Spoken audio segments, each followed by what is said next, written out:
আমার নাম আব্দুস সালাম। আমি বিদ্যাডাবলি গাঁওয়ের একজন সাধারণ কৃষক। আমি এই ওই পাইপটা নিয়ে বড় উপকার হয়েছে। আমি আলু, তারপরে গেহু, ভুট্টা এইটা নিয়ে আমি বিরাট উপকার হয়েছে আরকি।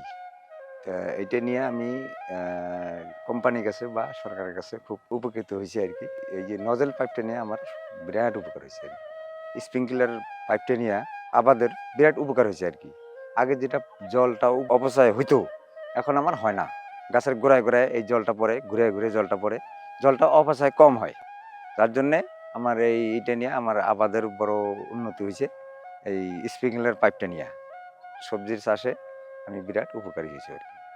পাইপ দিয়ে চুরে জলটা দিলে মানে অপচয় হইতো। মানে আবারটা এরকম হইতো না। কিন্তু যখন আমি এই যে স্প্রিংকলার দিয়ে যেটা দিছি, দেওয়ার পরে মাটিটা শুকনা আছে। শুকনা থাকার কারণে আবারটা এত জমজমা হইছে। যার কারণে আমিও খুশি, আবার রাইজও এই যে আবারটা দেখতে আসে। রাইজও খুশি আরকি। এটা ওরা পছন্দ করছে আরকি। আরো পাড়াবশে আরো ২-৪ জনে পাইপটা নিবে বলে আশা করছে আরকি।